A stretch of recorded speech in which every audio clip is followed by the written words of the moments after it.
속에서 내가 어둠 속에서 헤맬 때에도 주님은 함께 계셔. 내가 시험 당하여 괴로울 때도 주님은 함께 계셔. 기뻐 찬양하네 할렐루야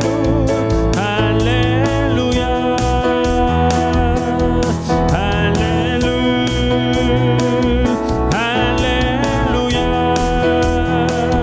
우리 모두 찬양 할렐루야 주님 나와 함께 계시네. 내가 은밀한 곳에서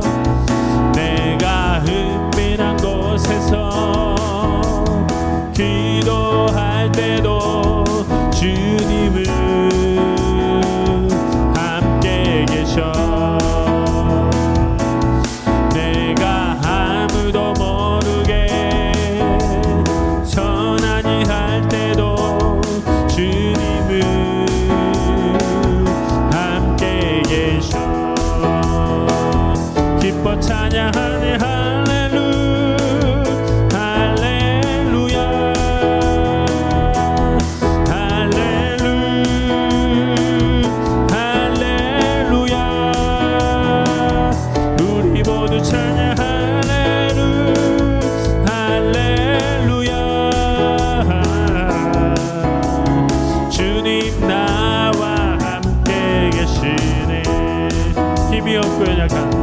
힘이 없고 연약한 사람들에게 주님은 함께 계셔. 세상 모든 형제와 자매들에게 주님은 함께 계셔. 기뻐 찬양하네 할렐루야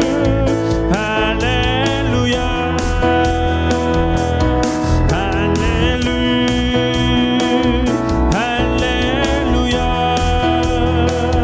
우리 모두 찬양 할렐루야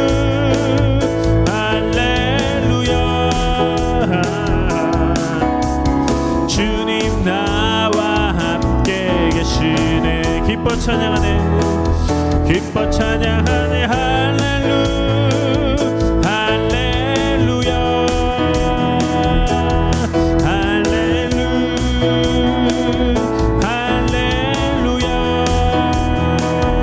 우리 모두 찬양 할렐루야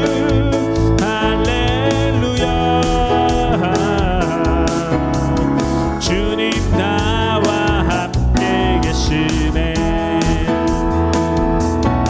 예수님 목마릅니다. 예수님 목마릅니다. 오시어 기름 부으소서. 주님을 사모합니다. 오셔서 채워주소서. 아멘. 성령의 불로 성령의 불로 성령의 불로 임하소서 임하소서. 성령의 불로 성령의 불로 기름 부으소서. 기름 부으소서 기름 부으소서. 다시 한번 예수님 예수님 목마릅니다. 오시어 기름 부으소서. 주님을 사모합니다. 오셔서 채워주소서. 성령의 불로 성령의 불로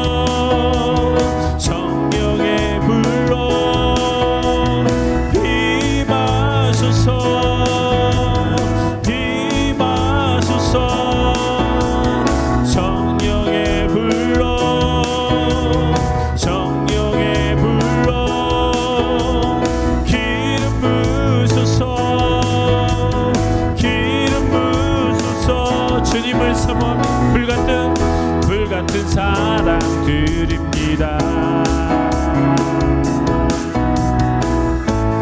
나의 간구를 들으소서. 이 세상 어느 것보다 주님을 의지합니다. 성령의 불로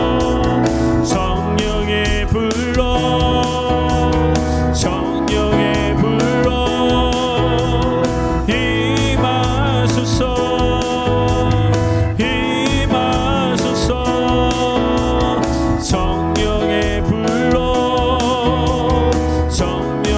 불로 기름 부으소서.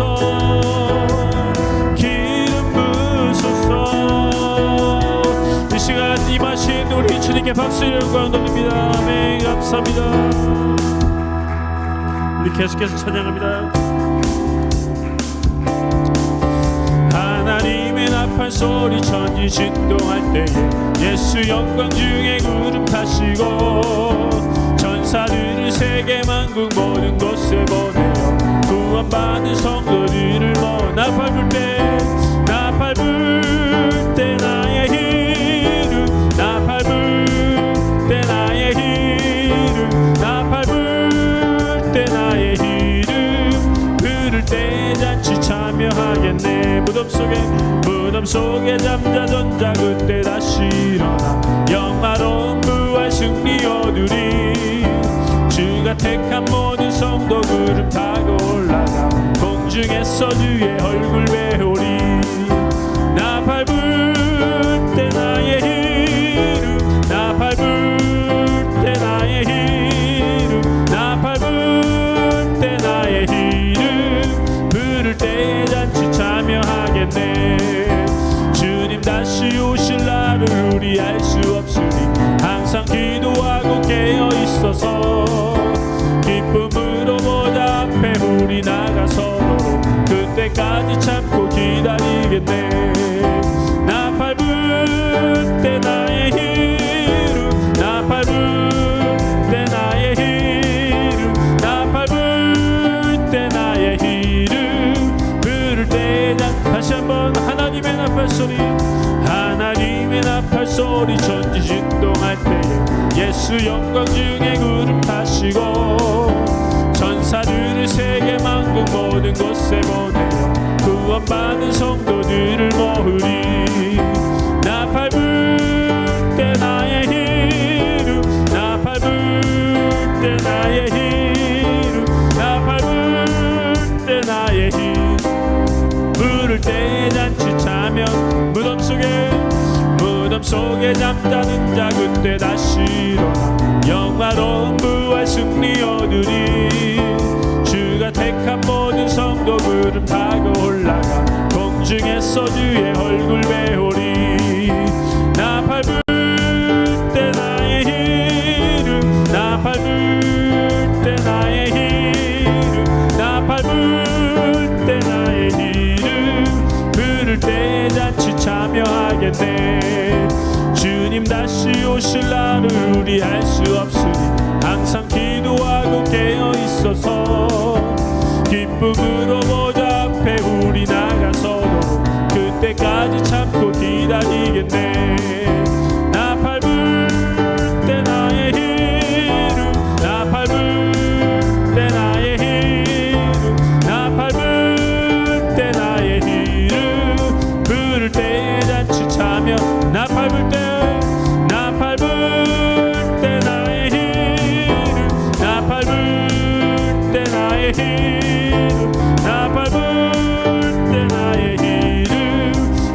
대잔치 참여하겠네. 우리 박수로 하나님께 영광 돌립니다. 감사합니다 주님. 우리를 부르실 그님께 박수로 영광 돌립니다. 감사합니다 주님.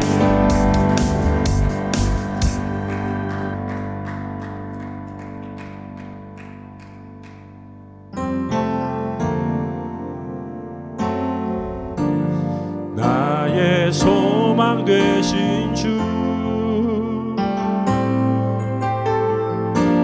주를 주를 바라봅니다.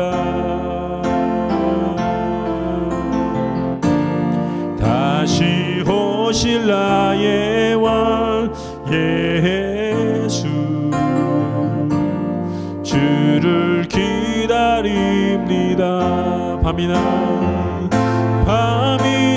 낮이나 어제나 오늘도 영원히 주만 찬양해.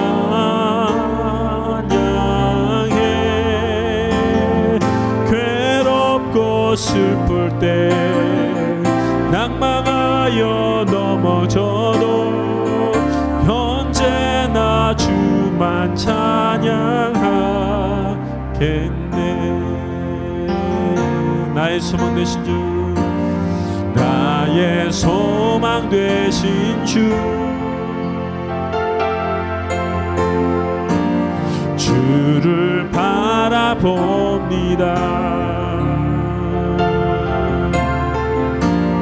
다시 오실 나의 왕 예수, 주를 기다립니다. 밤이나 낮이나 어제나 오늘도 영원히 주만 찬양해.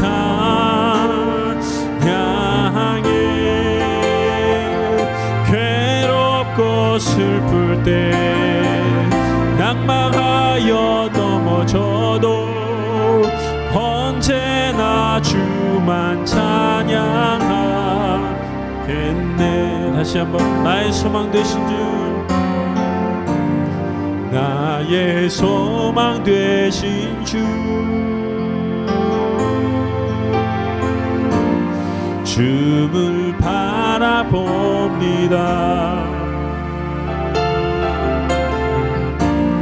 다시 오실 나의 왕 예수, 주를 기다립니다. 밤이나 낮이나 어제나 오늘도 영원히 주만 찬양해.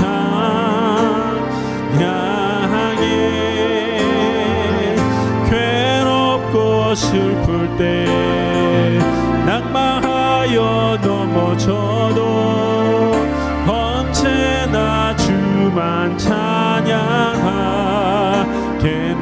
밤이나 낮이나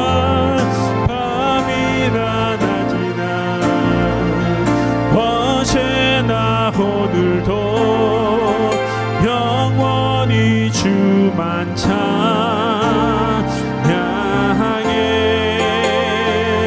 괴롭고 슬플 때 낭망하여 넘어져도 언제나 주만 찬양하겠네. 밤이나 낮이나 어제나 오늘도 영원히 주만 찬양해.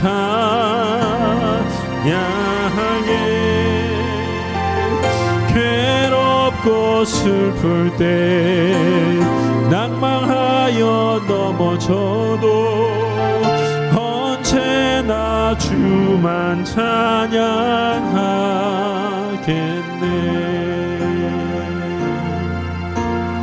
나는 하나님을 예배하는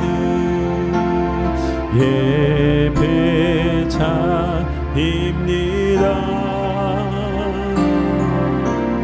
내가 서 있는 어디서나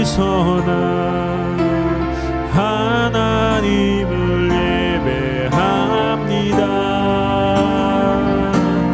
내 영혼 거룩한 은혜를 향하여 내 마음 완전한 하나님 향하여 이곳에서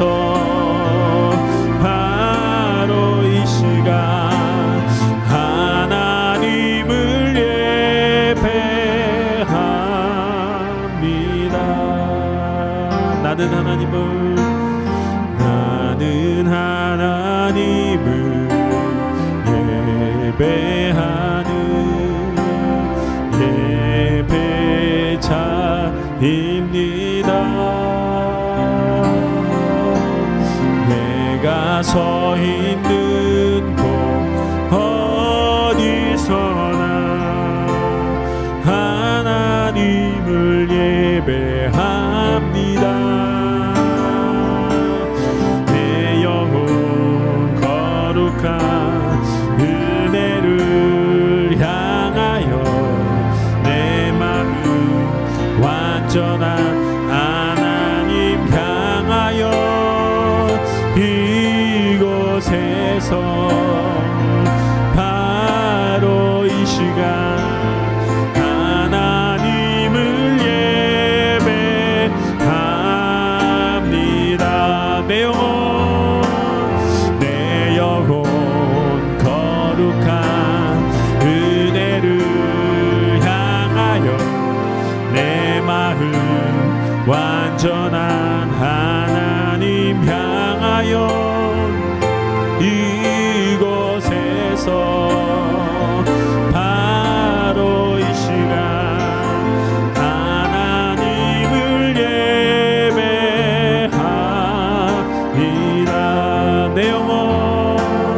내 영혼 거룩한 은혜를 향하여 내 마음 완전한 하나님 향하여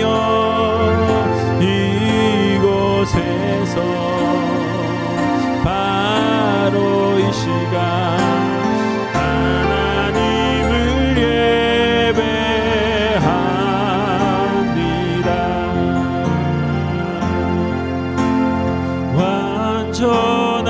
완전하신 나의 주 그의 길로 날 인도하소서.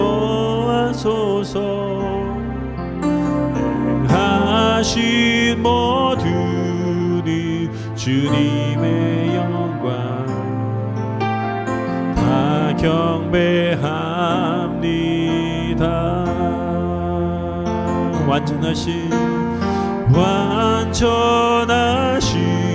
나의 주 그의 길로 날 인도하소서.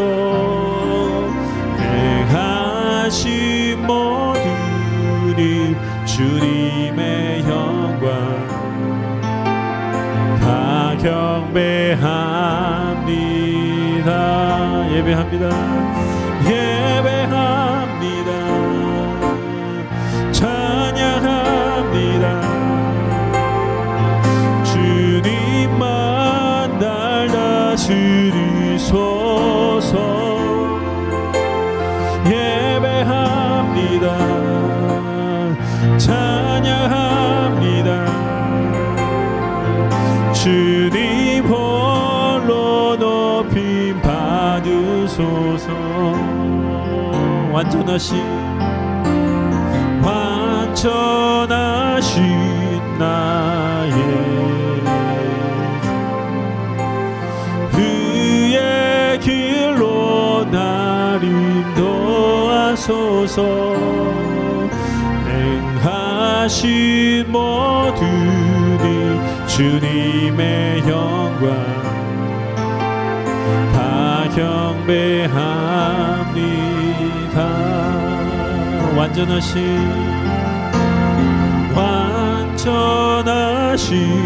나의 주 그의 길로 날 인도하소서.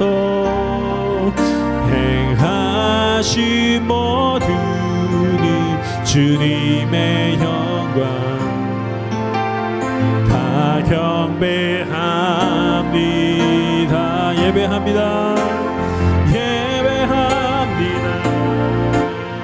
찬양합니다. 주님만 날 다스리소서. 예배합니다. 예배합니다. 주님 홀로 높임 받으소서. 예배합니다. 예배합니다. 찬양합니다. 주님만 달라주소서. 예배합니다. 찬양합니다. 주님 홀로 높임 받으소. 한 번 더 예배합니다. 예배합니다. 찬양합니다. 주님만 날 다스리소서. 예배합니다. 찬양합니다. 주님 홀로 높임 받으소서.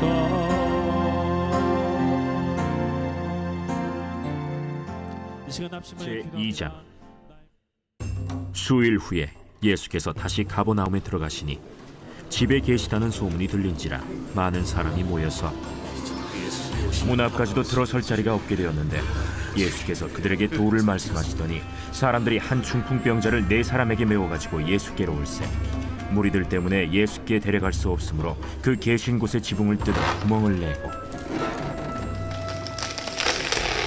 중풍병자가 누운 상을 달아내리니 예수께서 그들의 믿음을 보시고 중풍병자에게 이르시되 작은 자야, 내 죄사함을 받았느니라. 어떤 서기관들이 거기 앉아서 마음에 생각하기를 이 사람이 어찌 이렇게 말하는가? 신성 모독이로다. 오직 하나님 한 분 외에는 누가 능히 죄를 사하겠느냐? 그들이 속으로 이렇게 생각하는 줄을 예수께서 곧 중심에 아시고 어찌하여 이것을 마음에 생각하느냐? 중풍병자에게 네 죄사함을 받았느니라 하는 말과 일어나 네 상을 가지고 걸어가라 하는 말 중에서 어느 것이 쉽겠느냐? 그러나 인자가 땅에서 죄를 사하는 권세가 있는 줄을 너희로 알게 하려 하노라. 하시고 중풍병자에게 말씀하시되 내가 네게 이르노니 일어나 네 상을 가지고 집으로 가라.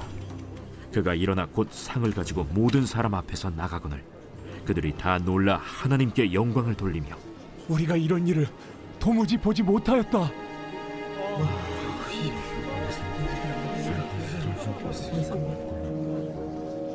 예수께서 다시 바닷가에 나가심에 큰 무리가 나왔거늘 예수께서 그들을 가르치시니라. 또 지나가시다가 알페오의 아들 레위가 세관에 앉아 있는 것을 보시고 나를 따르라 하시니 일어나 따르니라.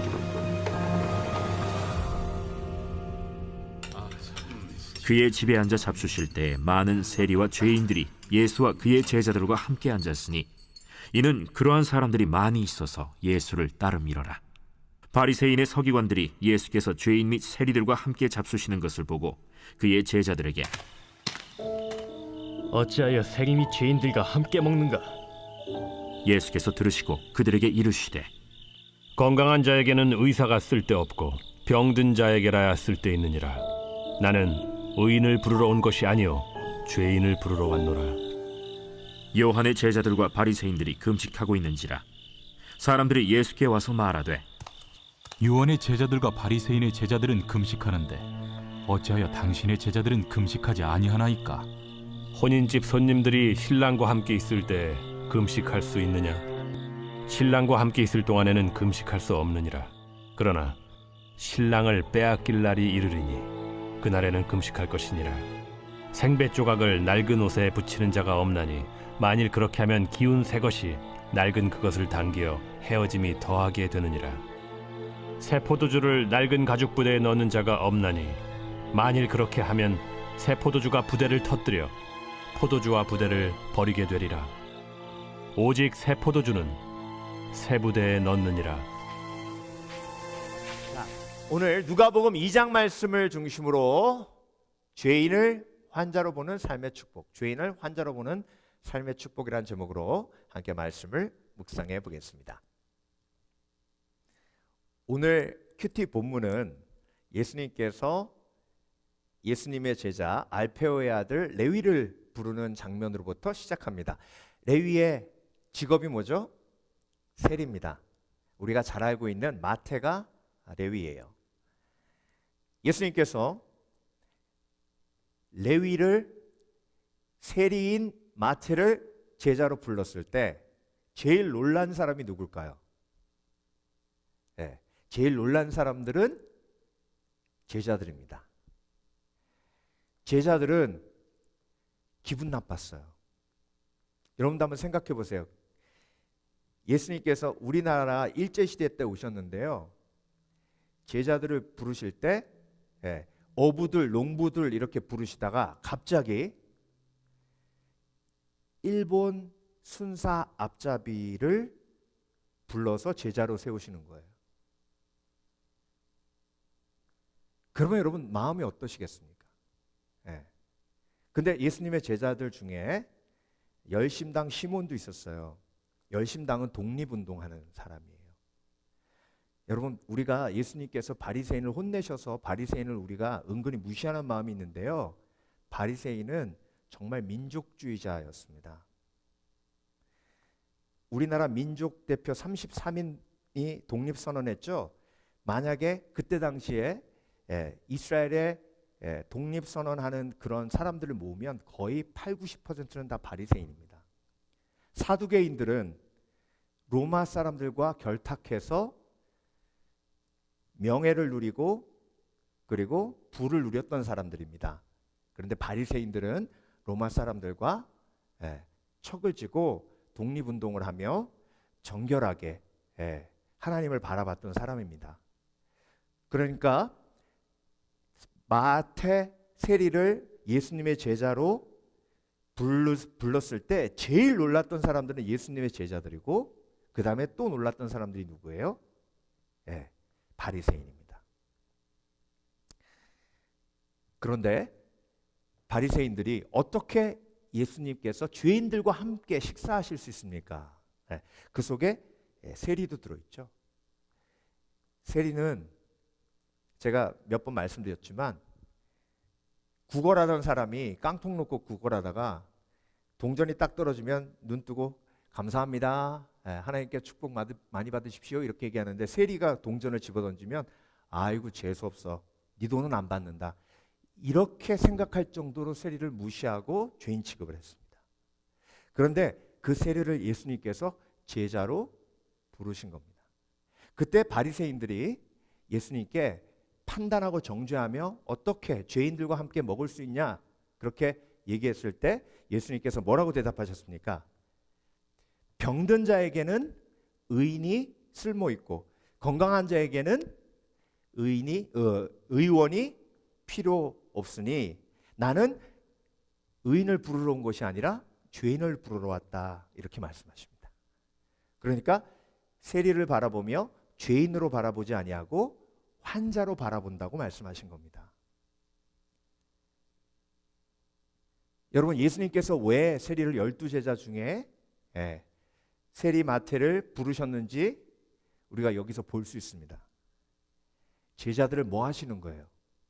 예수님께서 훈련하시는 거예요. 삶 속에서. 죄인을 환자로 보는 예수님의 모습, 예수님의 삶을 그들이 배우기를 원하셨던 겁니다. 그래서 팔복에 국률이 여기는 자는 국률이 뭐예요? 국률은 그 사람의 아픔을 보는 거예요. 그 사람의 아픔을 볼 때 그 사람이 환자인 걸 알게 됩니다. 판단은 뭐예요? 그 사람의 죄를 보는 거예요. 국률이 여기는 자는 복이 있나니 저희가 국률이 여김을 받을 것이며 복 있는 사람은 죄인을 환자로 보는 지혜가 있는 사람이에요. 예수님께서 세리를 12제자 속에 딱 담아 놓으시고 1년 365일 함께 다니게 하십니다. 계속 제자들이 마음에 부딪혀요. 어떻게 저런 인간을 우리와 동급으로 제자로 만드셨을까? 그런데 여러분 그 과정을 통해서 예수님께서 마태를 대하시는 그 삶의 모습을 통해 제자들은 계속해서 죄인을 환자로 보는 예수 그리스도의 긍휼히 여기시는 마음을 배우고 깨닫게 됩니다. 여러분, 누가복음 2장이 가버나움에서 시작이 됩니다. 그 가버나움이 나홈이 히브리어로 어머니의 자궁이란 뜻이죠. 가버나움은 긍휼의 도시란 뜻입니다. 성경은요, 지명 하나도 그냥 허투루 쓰여진 게 없습니다. 하나님의 의도대로 오늘 본문이 쭉 쓰여지면서 죄인을 환자로 보는 삶의 축복을 누리도록 예수님께서 제자들을 양육하시고 훈련하시는 것을 보게 됩니다. 저와 여러분도 마찬가지예요. 교회란 죄인을 환자로 보는 삶의 축복을 누리도록 훈련받는 곳입니다. 교회 안에서 신앙생활하면서 열심히 주를 섬기다 보면 어느새 내가 바리새인이 돼 있어요. 그래서 죄인을 판단하고 정죄해요.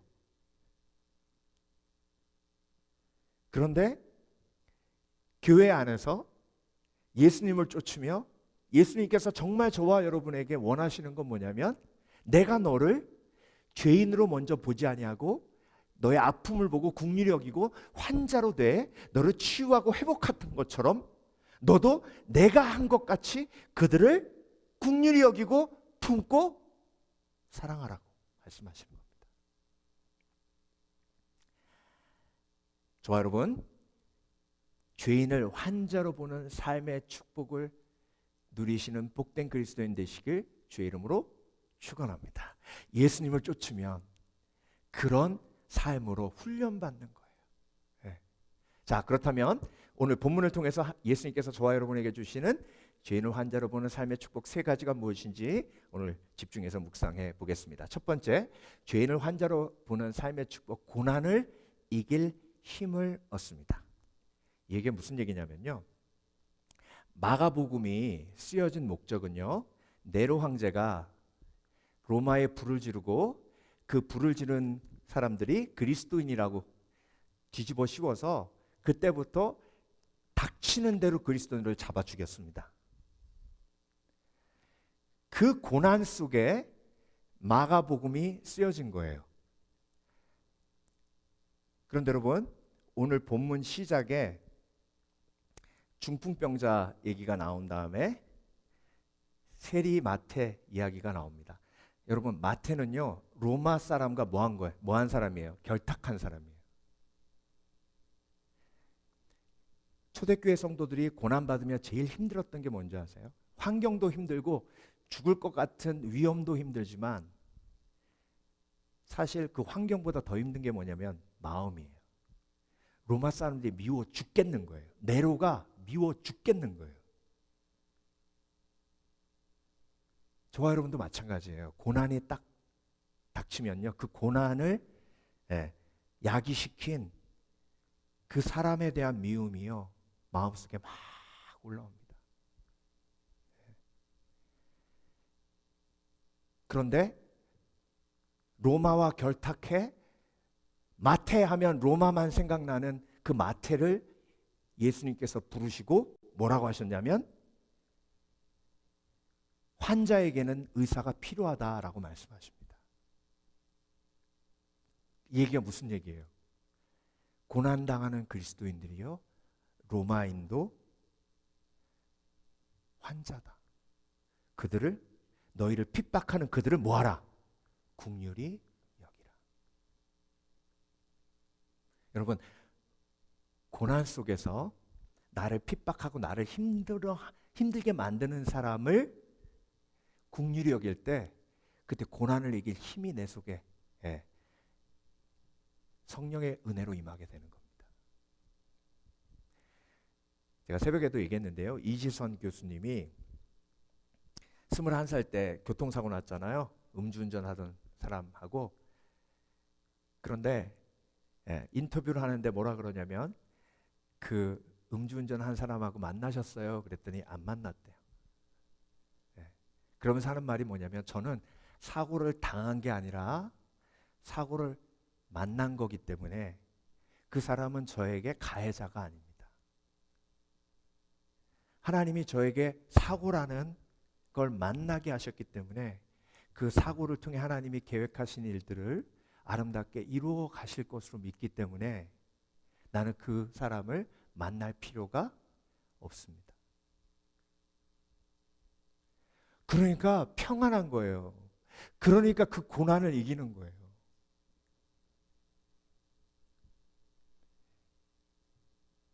내 마음속에 원망하는 사람들이 틀림없이 있습니다. 그 사람들이 부모님이 될 수도 있고요. 친구가 될 수 있고 나에게 상처 입힌 사람이 될 수 있습니다. 그런데 하나님께서는 그 사람들을 죄인으로 보기보다 환자로 보기를 원하십니다. 예수님이 나에게 그렇게 해주신 것처럼. 그때 고난을 이길 힘을 긍휼의 축복으로 나에게 하나님께서 공급해 주십니다. 도저히 미워할 수밖에 없는 사람, 도저히 용서할 수 없는 사람, 그 사람을 하나님 앞에 가지고 나아가면 마치 마태를 판단하고 정죄했던 바리새인인 내 속에 꽉 차 있음을 보게 하십니다. 그리고 나를 긍휼히 여기신 예수 그리스도의 사랑으로 나를 품어주시고 그를 긍휼히 여길 수 있는 힘을 나에게 공급해 주십니다. 여러분, 다윗이 사울을 죄인으로 봤어요? 환자로 봤어요? 환자로 봤어요. 악신이 임해가지고요, 사울이 다윗에게 창 던졌죠. 그때 다윗의 반응은요, 사울에게 악신이 임한 걸 영적으로 마치 본 사람처럼 행동합니다. 만약에 사울을 환자로 여기지 않고 죄인으로 봤다면 다윗은 세상에 저런 미친 왕이 어디 있어? 네. 내가 다시는 저 인간 앞에서 찬양을 하나 봐라. 나 근처에도 안 간다. 네. 이렇게 했을 거예요. 그런데 다윗은 그렇게 하지 않았습니다. 네. 그러니까 사울이 아무리 핍박해도 어떻게 돼요? 고난을 이길 힘을 공급받는 거예요. 네. 여러분, 미워하면 고난이 2배가 됩니다. 3배가 됩니다. 판단하고 정죄하면 고난의 무게가 10배가 돼요. 그런데 긍휼히 여기면 그 긍휼히 여기는 마음을 통해서 하나님께서 나에게 고난을 이길 힘을 공급해 주세요.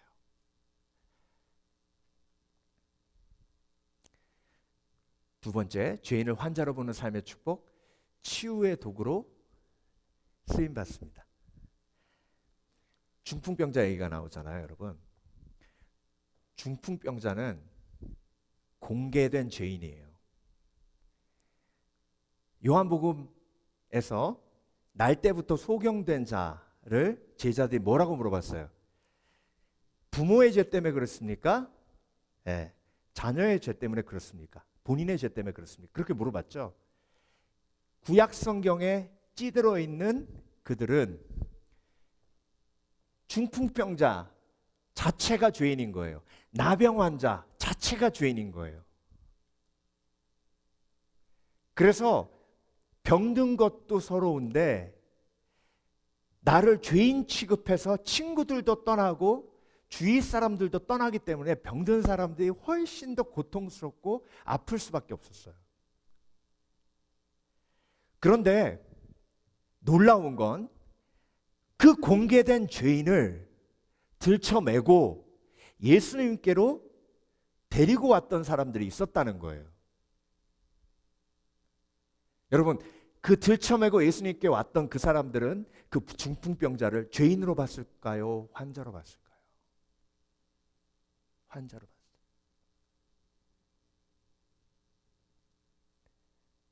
여러분, 이게 중요한 거예요. 죄인으로 보면 전도 안 합니다. 환자로 봐야 복음을 전하고픈, 예수님께로 데리고 가고픈, 열정이 마음속에 생겨요. 아이고 저 인간 전도했다가 우리 교회 아유 난리나. 예.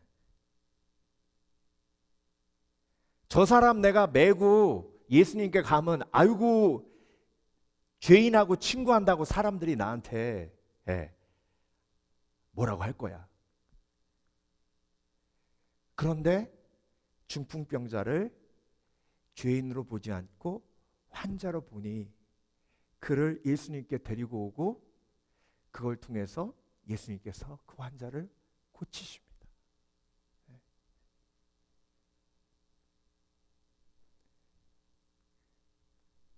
저와 여러분, 하나님께서 여러분을 교회로 인도하실 때 우리를 환자로 보는, 국리에 여기는 중풍병자의 친구들 같은 사람들을 통해서 구원하신 거예요. 아멘. 네. 그 사람들 기억하셔야 돼요. 왜 기억해야 해요? 나도 그렇게 치유의 도구가 되어야 되기 때문입니다. 새 포도주는 새 부대에 담으라 하셨죠? 신약 성경. 네. 그런데 구약과 신약의 중간에 마태복음이 있죠. 그 마태복음을 누가 썼어요? 세리 마태가 썼습니다. 세리 마태는 자기가 죄인이었는데 예수님께서 환자로 봐주셨어요. 그래서 마태복음을 쓸 수 있었습니다. 누가복음을 쓴 누가는요, 의사였는데요. 그때 당시의 의사는 노예예요. 왜? 피를 보는 일을 해야 되기 때문에 귀족들은 절대로 피 보는 일 하지 않습니다. 그러니까 피 보는 일은 다 누구 시켜요? 종을 시켜요. 즉 종은 죄인이에요. 죄인이기 때문에 종이 된 거예요. 그런데 누가를 통해서 데오빌로 각하에게 복음을 전하게 하시잖아요. 예수님께서 누가를 죄인으로 보지 않으시고 환자로 보시고 치유하셔서 누가를 통해 데오빌로 각하를 치유하고 회복하는 도구로 쓰십니다. 마태, 마가, 누가. 마가는요, 어떤 환자였어요? 사도 바울하고 바나바하고 전도여행 하다가 너무 힘들어가지고 도망갔어요.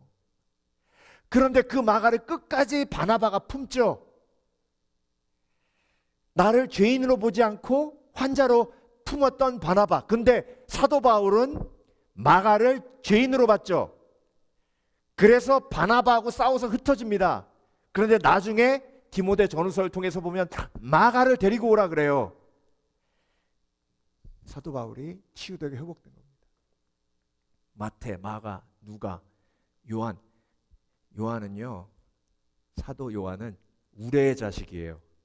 한번 열받으면 다 뒤집어 엎어요. 그래서 별명이 우레의 자식이에요. 그런데 예수님이 그 핫템퍼, 그냥 조금만 건드려도 화내는 요한을 통해서 예수님의 어머니를 돌보게 하시고 요한계시록을 쓰게 하시고 요한복음을 쓰게 하셨어요. 나를 죄인으로 보지 않으시고 환자로 보시고 의사 되신 예수께서 나를 치유하시고 회복하셔서 나를 선한 도구로 사용하신 줄 믿습니다. 컴패션이라는 단체가 있죠. 그 컴패션의 한국 지부 대표가 서정인 목사님이세요. 그런데 컴패션이요, 우리나라에 정말 의미 있는 단체인가. 왜 그러냐면 6.25 끝나고 전쟁 고아들을 돕기 위해서 우리나라에서 처음 시작된 게 컴패션인데요.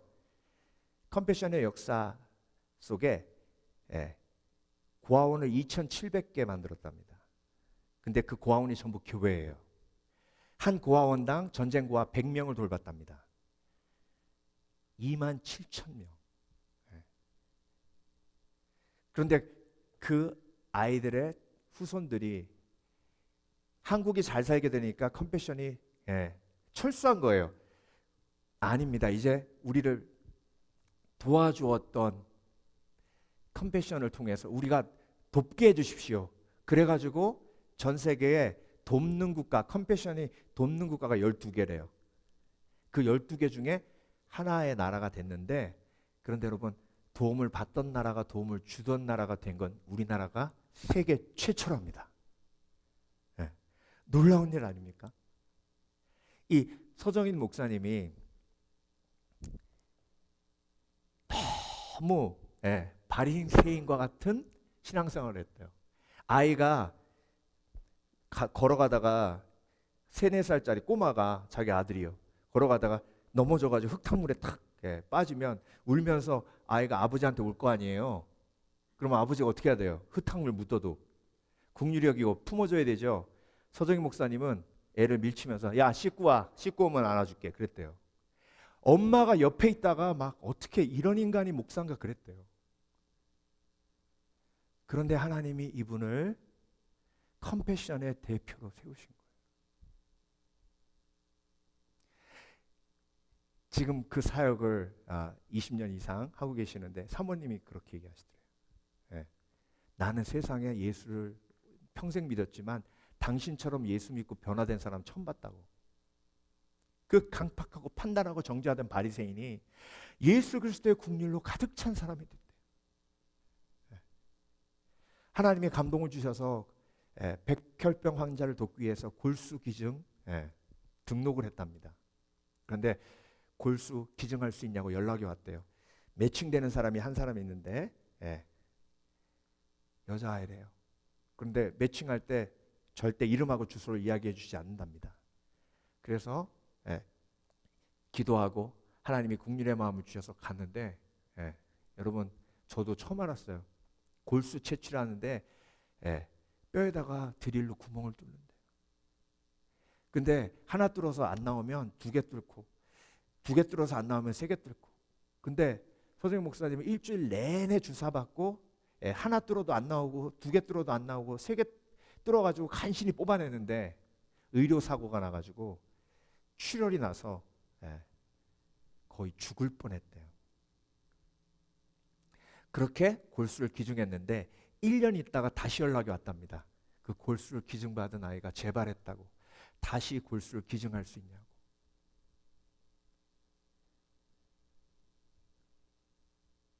화가 나더래요.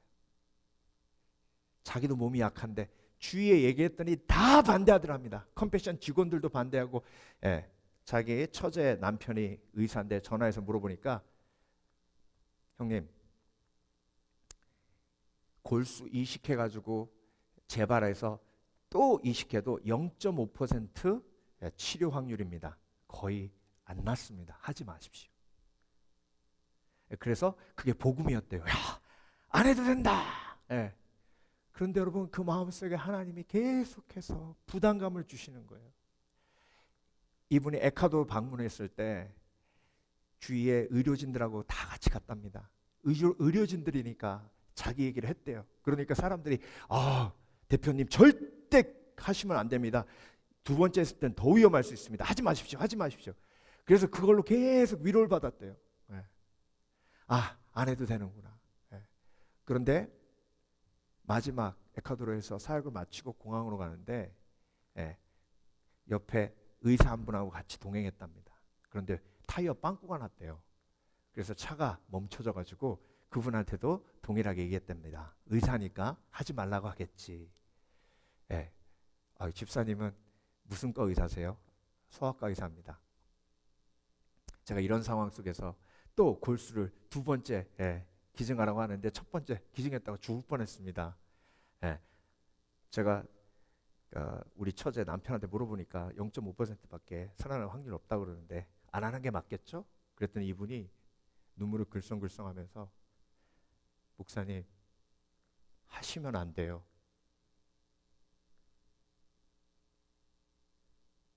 제 아들이 백혈병으로 먼저 갔습니다. 그래서 제가 전과에서 소아과 의사가 됐어요. 목사님 아들이 그런 상황이면 0.5% 확률이 있어도 하실 거 아닙니까? 목사님 해주시면 안 돼요. 근데 하나님 막 긍휼의 마음을 부어주시는데요. 이분이 통곡하고 회개했답니다. 통곡하고. 그러면서 그 의사 선생님이 마지막으로 헤어질 때 그 골수 기증 받은 가족이 혹시 목사님을 통해서 예수 믿을 줄 알아요. 그 얘기를 딱 듣고 한국에 도착하자마자 편지를 썼답니다. 제가 첫 번째 골수 기증을 했을 때 이런 위험이 있어서 두 번째 골수 기증을 포기하려고 했는데 하나님이 이런 사람들 만나게 하셔서 그렇게 기증하도록 하셨습니다. 제가 듣기에 신앙생활 하지 않는다고 말씀을 들었는데 꼭 이번 기회에 예수님을 믿고 치유의 능력을 경험하셨으면 좋겠습니다. 그리고 골수 기증을 했대요. 일주일 있다가 답장이 왔답니다. 얼굴도 이름도 모르는 목사님, 너무 감사합니다. 제가 예수님을 알지 못하지만 우리 아들이 낳던 우리 딸이 낳던 안 땄던 예수님 믿겠습니다. 너무 감사합니다. 그 편지를 받았는데요. 정말 너무 감사하고 기뻐서 날아갈 것 같더래요. 근데 여러분 놀라운 게요. 그 0.5% 가능성인데 이 아이가 건강해졌어요. 그리고 온 가족이 예수 믿는 가족이 됐습니다. 제가 이 간증 듣는데 얼마나 계속 눈물이 나는 거예요. 계속 울었어요. 하나님, 나를 긍휼히 여기신 하나님의 그 마음이 나에게도 살아있게 해주시옵소서. 그래서 나도 나를 치유하신 하나님의 그 능력이 나를 통해 나아갈 수 있도록, 그래서 나도 치유의 도구가 되게 하여 주시옵소서. 마지막으로 죄인을 환자로 보는 삶의 축복, 은혜를 잊지 않게 됩니다. 바리새인은 판단하고 정죄했어요. 판단하고 정죄할 때 깨달아야 합니다. 은혜 까먹은 거. 은혜가 마음속에 살아있으면 절대로 판단하고 정죄하지 않습니다. 그런데 판단하고 정죄하는 마음이 나간다는 건 은혜 까먹은 거예요. 은혜 까먹었을 때 어떻게 해야 돼요? 회개해야 돼요. 중풍병자가 치유함 받았죠? 그런데 돌아보세요. 중풍병자가 한 게 뭐 있어요? 여러분, 중풍병자 한 게 뭐 있어요? 없죠? 누가 다 했어요? 친구들과 예수님. 저와 여러분이 구원받은 게요, 우리가 한 게 없어요. 돌아보세요. 내가 뭐 했어요? 나를 전도한 사람, 그리고 나를 구원해 주신 예수 그리스도, 나를 위해 십자가 못 박혀 죽으신 예수 그리스도, 은혜가 100%예요. 그 은혜를 인하여 은혜를 인하여 믿음으로 말미암아 구원을 얻었나니 이것은 너에게 난 것이요 하나님의 선물이라. 이는 너희가 자랑치 못하게 하려 함이니라. 근데 여러분, 바리새인은 자랑하잖아요.